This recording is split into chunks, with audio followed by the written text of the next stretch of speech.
The Galactic Council chamber smelled like recycled air and broken dreams, which made sense considering it was where species came to prove they deserved a seat at the big kids' table. Ambassador Threndix stood at the podium, all 6 arms gesturing with the kind of enthusiasm reserved for tax auditors and funeral directors. His species, the Valorians, took protocol very seriously. Catastrophically seriously. "Welcome, candidates, to the Universal Survival Assessment," Threndix announced, his voice echoing through the sterile white chamber. "This examination will determine whether your species possesses the necessary qualities for galactic citizenship. You will face 3 increasingly challenging survival scenarios. Failure means your planet remains under quarantine. Success means your species joins the interstellar community." The candidates sat in a semicircle, representing various corners of the galaxy. Kazert, an insectoid warrior from Chitonis Prime, clicked his mandibles nervously. His exoskeleton gleamed under the fluorescent lights, and his compound eyes tracked every movement in the room. Beside him, Valona shimmered like a living chandelier, her crystalline body refracting light into tiny rainbows. She was, without question, the prettiest rock anyone had ever seen. Grumph, a mountain of fur and muscle from the gentle giants of Thorax 7, kept trying to make eye contact with everyone, desperate to establish friendly diplomatic relations before the probable murder began. And then there was Jake Murphy, human representative from Earth, slumped in his chair like he was waiting for a delayed subway train. He wore a wrinkled jacket, carried a backpack that looked like it had survived several actual apocalypses, and was currently scrolling through a tablet that definitely was not supposed to work in this facility. "Excuse me." Jake raised his hand without looking up. "Quick question. Is there Wi-Fi here, or am I going full analog for this thing?" Threndix's primary eye twitched. "Candidate Murphy, the survival scenarios will test your ability to adapt, strategize, and overcome existential threats to your continued existence. Wi-Fi availability is not relevant to your survival." "So that's a no on the Wi-Fi," Jake muttered, finally pocketing the tablet. Cool. Follow-up question. Are we talking zombie apocalypse, asteroid collision, or alien invasion? Because my preparation strategy differs wildly depending on the category." 3 of Threndix's arms dropped to his sides in what might have been exasperation. "The scenarios are classified. Part of the assessment is your ability to adapt to unknown threats without prior intelligence." "Right, but here's the thing," Jake continued, leaning back in his chair with the confidence of someone who had never read a room correctly in his entire life. "If it's zombies, I need to know if we're dealing with fast zombies or slow zombies. That's critical intel. And if it's aliens, are they Independence Day aliens or War of the Worlds aliens? Because one requires explosives, and the other requires basic germs." Kazert's antennae perked up with interest. Valona made a sound like wind chimes in a hurricane, which was apparently how her species expressed confusion. Grumph leaned toward Jake with genuine curiosity. "The human raises interesting tactical considerations," Grumph rumbled in his deep, gentle voice. "The human raises unnecessary questions that reveal a concerning obsession with fictional disaster scenarios," Threndix corrected sharply. He pulled up a holographic display with 6 arms working in perfect synchronization. "You will each be transported to the first scenario in 60 seconds. You may use any resources you find within the environment. You may collaborate with other candidates or work independently. Your performance will be monitored and evaluated. Any questions?" "Yeah," Jake said, standing up and adjusting his backpack straps. "If I die in the simulation, do I die in real life? Or is this more of a Matrix situation?" "You will not die," Threndix said through what sounded like gritted teeth, though his species lacked teeth. "The scenarios use advanced holographic technology and neural feedback. You will experience realistic sensory input without actual physical harm." "So it's VR. Got it." Jake cracked his knuckles. "All right, let's get this apocalypse started. I've got dinner plans at 7. The transport beam activated and the candidates dissolved into particles of light, leaving Threndix alone in the observation room, already regretting every decision that led to this moment. Jake materialized in an abandoned shopping mall that looked like every zombie movie had a baby with a clearance sale. Broken glass crunched under his boots, Flickering fluorescent lights buzzed overhead, and somewhere in the distance, something was definitely groaning in a way that suggested it had poor dental hygiene and worse life choices. "Oh, come on," Jake said to nobody in particular. "A mall? Really? Could we be more cliché?" Coveted appeared beside him, immediately dropping into a combat stance, his blade-like forearms extended. "We must establish a defensible perimeter and assess the threat level." Valona materialized near a fountain, refracting the dim light into nervous patterns. "What is that smell? Why does everything smell like decay? This is horrible." Gromph appeared last, looking around with concern. "Perhaps we should attempt communication with the local inhabitants before assuming hostility." As if on cue, 3 zombies shambled around the corner of an abandoned department store. They were textbook undead, complete with torn clothing, vacant eyes, and that signature stumbling walk that somehow always looked both menacing and pathetic.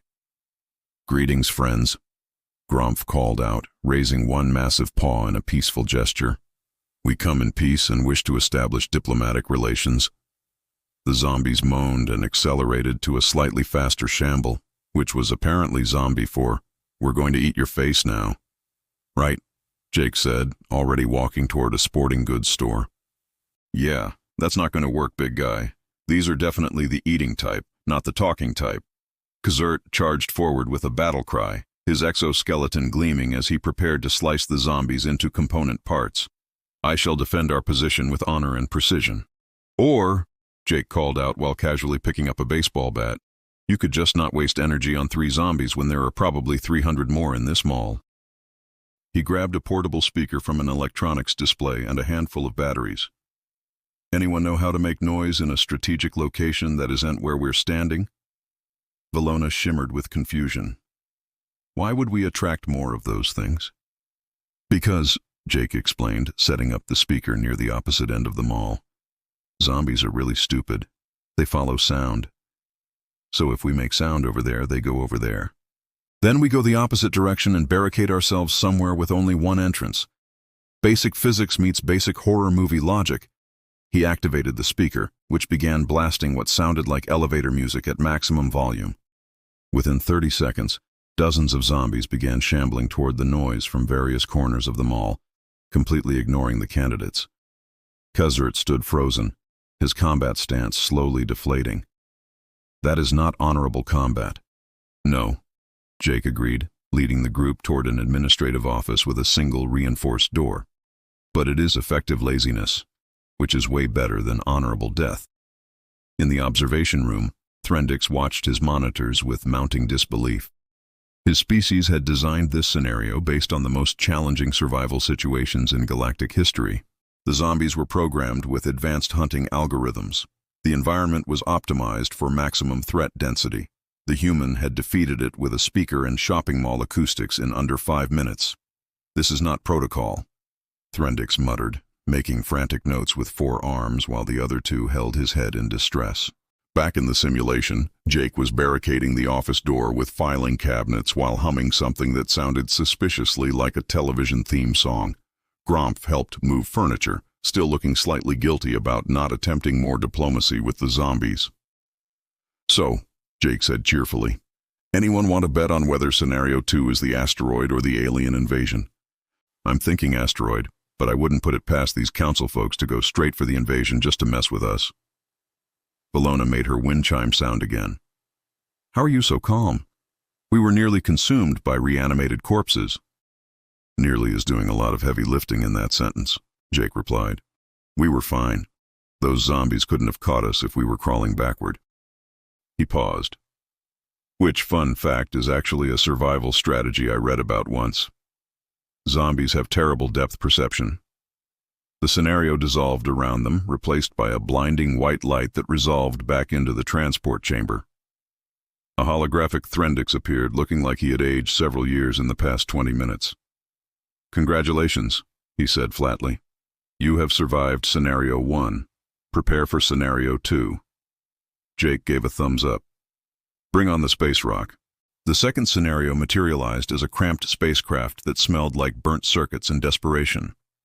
Warning lights flashed red across every available surface, and a computerized voice kept repeating, "Collision imminent," in a tone that suggested it had given up on life about 3 warnings ago. Through the viewport, an asteroid the size of a small moon tumbled toward them with the casual inevitability of a Monday morning. "Okay," Kizert said, his warrior instincts immediately shifting into tactical analysis mode. "We need to calculate the asteroid's trajectory, determine our available fuel reserves, and execute a precision maneuver to alter our course by exactly 47.3 degrees. Vallona's crystalline form pulsed with light as she processed information. "Alternatively, we could use the ship's remaining weapons to fracture the asteroid into smaller pieces that will disperse harmlessly." Gromf examined the control panels with his massive paws, surprisingly gentle for someone who could probably punch through the hull. "Perhaps we could establish communication with the asteroid and request it change course through diplomatic channels." 3 sets of eyes turned to look at him. "Rocks don't negotiate, buddy," Jake said, already pulling panels off the wall to expose the ship's internal systems. "But I appreciate your commitment to peaceful resolution." "What are you doing?" Kizert demanded as Jake started disconnecting wires with the kind of confidence usually reserved for people who definitely should not be disconnecting wires. "Improvising," Jake replied, pulling out a roll of duct tape from his backpack. "See, here's what nobody tells you about space disasters. All these fancy systems are great, but they're designed by engineers who assume everything works perfectly. The moment something breaks, you need to go full MacGyver." "Who is MacGyver?" Vallona asked. "A human legend," Jake said reverently, wrapping duct tape around 2 exposed wires. "Taught generations of humans that duct tape, creativity, and aggressive problem-solving can fix literally anything." He pointed at the ship's coffee maker, which was somehow still operational despite the impending doom. "That heating element? That's basically a thruster if you channel it right. And that coolant system? That's compressed gas we can vent directionally." Kizert's mandibles clicked in rapid succession, which was insectoid for, "This is the dumbest thing I have ever witnessed. That will never work. The calculations alone would require days of simulation to verify structural integrity and propulsion efficiency." "Or," Jake countered, connecting the coffee maker to the coolant system with more duct tape and what appeared to be a paperclip, "we could just try it and see what happens. Worst case scenario, we die. Best case scenario, we die slightly later. Middle case scenario, this actually works and you all have a great story about the time a human fixed a spaceship with breakfast appliances." He activated his improvised thruster system. The coffee maker began heating the coolant, which vented through a hastily redirected exhaust port, creating a stream of compressed gas that pushed against the ship's trajectory. It should not have worked. By every law of physics, engineering, and common sense, it absolutely should not have worked. The ship lurched sideways. The asteroid sailed past them, missing their hull by approximately 20 meters. "Collision avoided," the computer announced, somehow sounding disappointed it did not get to witness their spectacular death. In the observation room, Threndix's 6 arms flailed wildly. "That is not possible. That violates 17 different protocols and 9 laws of thermodynamics." His assistant, a younger Valorian named Plix, tentatively raised one arm. "Sir, technically it only violates 3 laws of thermodynamics, and one of those is debatable depending on how you calculate the energy transfer from the coffee maker heating element." Not helping Plix. Back on the ship, Jake was accepting congratulations like he had just parallel parked successfully instead of literally saving them from asteroid-induced obliteration. "No big deal. I once fixed my car's engine with chewing gum and a shoelace. This was basically the same principle, just with more space." Gromf looked at the duct tape construction with something approaching religious awe. "Your species just carries repair materials everywhere?" "Oh yeah," Jake confirmed. "Duct tape, zip ties, random cables, expired energy bars. You never know when civilization is going to collapse and you need to rebuild society from a backpack." He paused. "Actually, that might explain why humans have such heavy carry-on luggage." The scenario dissolved again, returning them to the transport chamber. Threndix appeared, looking like he desperately needed a drink, a vacation, or possibly a career change. "Final scenario," he announced. "Prepare yourselves." Jake stretched casually. "Alien invasion time. Called it." The final scenario dropped them into a fortified bunker that would have been impressive if it was not currently under siege by hostile forces that sounded like they meant serious business. Explosions rocked the walls, energy weapons scorched the reinforced doors, and somewhere overhead, something mechanical screamed with the fury of a robot that had read the terms and conditions and was really angry about it. "We must hold this position," Kazurt declared, his warrior instincts finally finding a scenario where his training actually applied. "I shall establish defensive positions at all entry points and create interlocking fields of fire." Valona examined the bunker's limited supplies with her shimmering analytical precision. "Our resources are insufficient for prolonged engagement. I suggest we locate a hidden chamber and wait out the assault."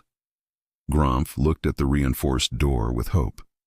"Perhaps if I go outside and explain we mean no harm, they will cease hostilities and we can negotiate a peaceful resolution."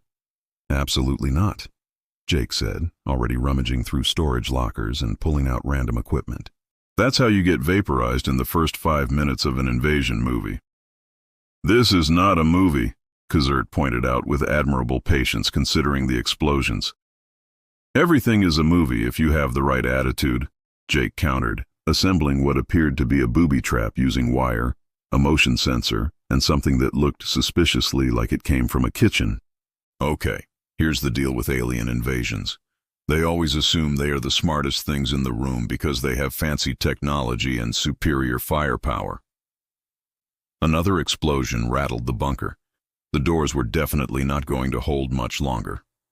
"But," Jake continued, setting up his trap near the main entrance, "they're also usually following some kind of tactical doctrine. They expect conventional resistance. They do not expect improvised nonsense that makes zero strategic sense." He rigged 3 more traps in quick succession, each one more ridiculous than the last. One involved a tripwire connected to a fire extinguisher.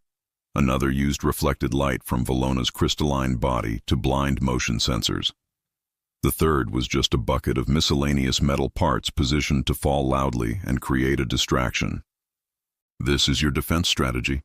Kazurt asked, his tone suggesting he was reconsidering his career choices. "Primitive traps and noisemakers?" "Hey, if it's stupid but it works, it's not stupid," Jake replied, which was definitely something humans told themselves to justify questionable decisions. "Besides, these invaders are AI-controlled, right? That means they're following programmed responses. AI hates unpredictability, makes them glitch." The main door exploded inward. 3 sleek combat drones floated through, their weapon systems already targeting the candidates.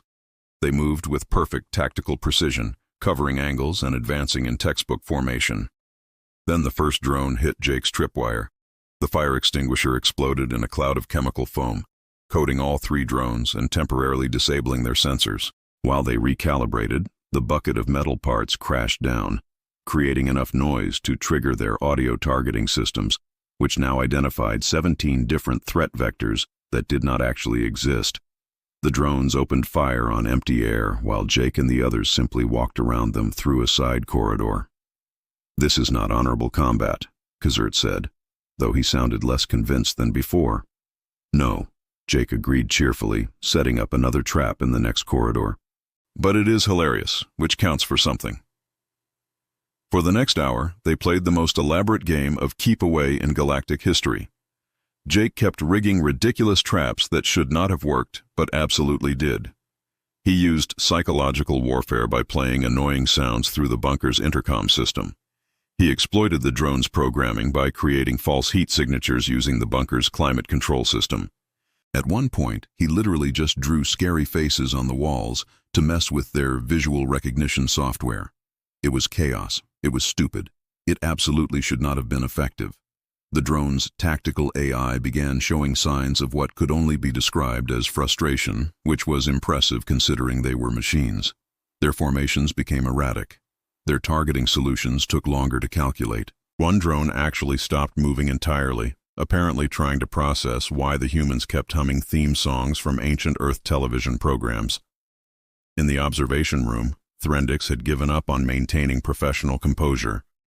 All 6 arms were either holding his head, pointing at monitors in disbelief, or making frantic gestures that roughly translated to "what is happening and why is my career over?"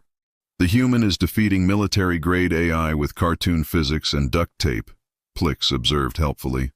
I can see that, Plix. Should we stop the scenario? And admit our assessment is vulnerable to someone who learned tactics from entertainment media? Absolutely not. Let it run. The 24-hour timer expired. The hostile drones powered down. The bunker's lighting shifted from emergency red to normal white. The candidates stood in the middle of a corridor that looked like a tornado had a fight with a hardware store, surrounded by disabled drones and improvised traps that would make any engineer cry. Jake dusted off his hands. So, did we pass? Or is there a sudden death round? Because I've got maybe one more duct tape solution in me before I need snacks. The scenario dissolved. They returned to the transport chamber. Threndix materialized, looking like he had aged approximately 50 years during the assessment. Congratulations, he said, his voice flat and defeated. You have all passed the Universal Survival Assessment. The candidates stood in the transport chamber, processing their survival in very different ways. Kazert's mandibles clicked thoughtfully, his entire worldview of honorable combat having taken a severe beating. Valona shimmered with patterns that suggested she was experiencing the crystalline equivalent of an existential crisis. Gromph looked genuinely pleased that everyone survived despite his diplomatic efforts being entirely ignored. Jake just looked hungry. Threndix materialized fully, all 6 arms crossed in a posture that suggested he was about to deliver either wisdom or a restraining order. Before we proceed with citizenship integration, I require an explanation. Candidate Murphy, your approach to every scenario violated established tactical doctrine, ignored conventional strategy, and employed methods that should not have been effective.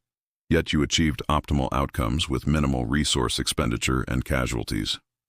Explain yourself. You want the short version or the version where I explain human psychology for like 45 minutes? Jake asked. Short version. Humans have been obsessively preparing for apocalypses through entertainment media for like 100 years, Jake said casually. We've got movies, books, TV shows, video games, podcasts, you name it. Zombies, asteroids, alien invasions, robot uprisings, plague outbreaks, nuclear war, climate disasters, sentient AI, interdimensional portals, time travel paradoxes. We've thought about every possible way the world could end and then made popcorn while watching fictional versions of those endings. Threndix's primary eye twitched again. You prepare for existential threats through recreational observation. Well, when you say it like that, it sounds weird, Jake replied. But yeah, basically. See, other species train with logic and technology. They run simulations and develop protocols. Very organized, very efficient. He gestured vaguely. Humans just watched someone else make mistakes in a movie, said that's dumb, I would never do that, and then remembered that strategy when actual problems showed up. Kazert clicked his mandibles. That is the most inefficient training methodology I have ever encountered. Is it though? Jake countered. Because I passed your assessment in like 6 hours with a backpack and duct tape while you were trying to calculate optimal trajectory angles. Plix leaned toward Threndix, speaking quietly but not quietly enough. Sir, should we review Earth's media archive for research purposes? Threndix made a gesture that meant either yes please or I give up. It was hard to tell. Holographic screens materialized, displaying humanity's extensive collection of apocalyptic entertainment. Disaster movies scrolled past, zombie franchises, alien invasion epics, post-apocalyptic survival series. The list went on, and on, and on. This is thousands of hours of disaster scenarios, Threndix said slowly, his voice suggesting he was having several realizations simultaneously, and none of them were good. Your species has gamified extinction events. Pretty much, Jake confirmed. We've also got entire communities dedicated to prepping for specific disasters. People stockpile supplies, practice survival skills, argue online about whether fast zombies are realistic. It is a whole thing. Valona's chime sounds took on a distressed quality. But why would you dedicate such resources to fictional threats?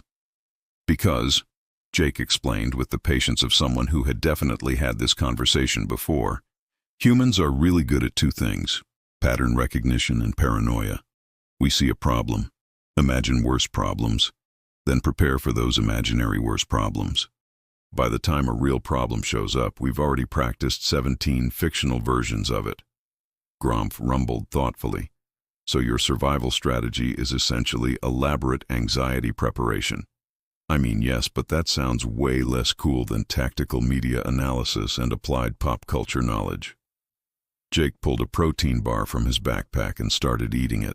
Look, here's the thing. You all designed these scenarios to test logic and conventional problem solving. But humans don't do conventional. We do weird improvisational nonsense that technically works because we've watched enough disaster movies to know all the tropes. Threndix pulled up statistical data, his 6 arms moving frantically across holographic interfaces. Our assessment scenarios are based on actual historical galactic catastrophes. Species with advanced technology, superior tactical training, and centuries of survival experience have failed these tests. Right, Jake said through a mouthful of protein bar. But those species probably didn't spend their formative years watching Bruce Willis save the world with questionable physics and one-liners. He paused. Also, duct tape is humanity's secret weapon. We should probably mention that in your official report. The observation room fell silent except for the soft humming of holographic displays showing humanity's bizarre collection of apocalyptic entertainment.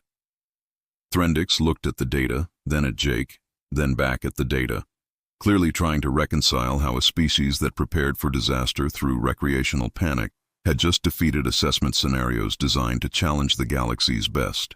This changes our entire understanding of survival preparation methodology, Plick said quietly. This changes nothing, Threndix corrected sharply. We will simply mark humanity as a statistical anomaly and move forward with integration. He turned to Jake. Your species is cleared for galactic citizenship with a special designation. Unpredictable in crisis situations. Do not attempt to understand their methods. That's fair, Jake agreed. 3 months later, Jake stood in front of a classroom full of alien cadets who looked like they were attending their own funeral. The Galactic Council, in what could only be described as either wisdom or revenge, had appointed him as a survival consultant. Threndix's nightmare had become bureaucratic reality. All right, class, Jake said, leaning against a desk with all the authority of someone who had accidentally become qualified through sheer stubbornness. Today we're covering basic survival techniques that your species somehow never considered despite having technology that makes my smartphone look like a rock. The cadets shifted nervously. There were 12 of them, representing 9 different species, all of whom had failed the standard assessment at least once. They watched Jake like he might explode or say something profound, possibly both. First lesson, duct tape. Jake held up a roll like it was a sacred relic. This is humanity's greatest invention besides maybe pizza. It fixes everything: spaceships, equipment, broken bones if you're desperate enough, probably diplomatic relations if you apply it correctly. A Valorian cadet raised 2 arms tentatively. Sir, how does adhesive solve diplomatic problems? Not important right now, Jake replied. What is important is that you all think too much.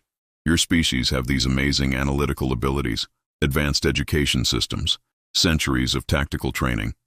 And you know what that gets you? Dead in a zombie apocalypse because you were too busy calculating optimal defensive parameters to just hit the zombie with a chair. He pulled up a holographic display showing a scenario. Pop quiz. You're in a sealed facility. Oxygen runs out in 6 hours. You have advanced engineering equipment and enough materials to potentially build a filtration system. What do you do? The cadets immediately started discussing complex engineering solutions, thermodynamic calculations, and resource allocation strategies. Jake let them talk for exactly 30 seconds before interrupting. Wrong. You find the duct tape, seal the biggest leaks first, and use your shirt as a basic filter if necessary. Then, while you're not dying, you work on the fancy solution. He paused. This is called triage, and humans invented it because we're really good at ranking problems by how quickly they'll kill us. A crystalline cadet shimmered with confusion. But that's so inelegant. Survival isn't elegant, Jake countered. It's messy and improvised and usually involves at least one decision that makes engineers cry. Speaking of which, Always check for zombies in the bathroom. I don't care what species you are. I don't care what situation you're in. Bathrooms are where zombies hide. This is universal law. There are no such things as zombies outside simulations. A warrior cadet protested. Yet, Jake corrected. There are no zombies yet. But when your science experiment goes wrong or your research facility gets contaminated or that suspicious virus starts spreading, you'll remember this lesson and check the bathroom first. Threndix appeared in the doorway, observing the class with the expression of someone watching their carefully organized life dissolve into chaos. Jake noticed him and waved cheerfully. Ambassador, perfect timing. I was just explaining the bathroom zombie rule. There is no bathroom zombie rule, Threndix said wearily. That is not real tactical doctrine. Not with that attitude, Jake replied. He turned back to the class. Here's your homework. Watch 3 human disaster movies. Take notes on what not to do. Then write a paper explaining how you'd survive using only materials found in a typical spacecraft. Bonus points if you use duct tape creatively. The cadets looked at each other with expressions ranging from confusion to despair. One brave soul raised an appendage. Sir, which movies do you recommend? Jake thought for a moment. Start with any zombie film. Add something with an asteroid. Throw in an alien invasion. Mix well. Add popcorn. Contemplate your mortality, and you'll be fine. As the class filed out, still looking traumatized, Threndix approached Jake's desk with all 6 arms crossed. You're teaching them to ignore established protocols and rely on improvisation. I'm teaching them not to die because they were too proud to duct tape a solution together, Jake corrected. Your protocols are great right up until something unexpected happens. Then you need the kind of weird creative thinking that comes from a species that spent way too much time imagining how everything could go wrong. The council still doesn't understand how you passed the assessment. That's because you're overthinking it, Jake said, packing up his supplies. Humans aren't smarter than other species. We're not stronger or more advanced. We're just too stubborn and sarcastic to realize when we should be scared. That's our secret weapon. Aggressive optimism powered by pop culture references and spite. Threndix was quiet for a moment, processing this. Your next class is in 2 days. The topic is asteroid deflection strategies. Cool. I'll bring my asteroid deflection duct tape. That's not a real category of duct tape. Not yet, Jake said cheerfully, heading for the door. But give me 20 minutes in a hardware store and I'll make it one. As he left, he called back. By the way, what's next week's advanced scenario? Should I bring my zombie duct tape or my alien invasion duct tape? They're different roles, and I need to plan accordingly. Threndix stood alone in the empty classroom, surrounded by the organized chaos of Jake's teaching materials. Somewhere in the Council's administrative files, humanity's designation still read, unpredictable in crisis situations. Do not attempt to understand their methods. Threndix was beginning to think that was the most accurate assessment the Council had ever produced. Humans had proven that sometimes the greatest survival skill wasn't intelligence or technology or advanced tactical training. Sometimes it was just being too stubborn to die and too sarcastic to take apocalypse seriously until after you'd already survived it. He made a note to requisire more duct tape for the training facility. If humanity had taught him anything, it was that preparation came in many forms, and some of those forms were sold in hardware stores for 3 credits a roll. The galaxy would never be the same. And somehow, that was probably humanity's fault.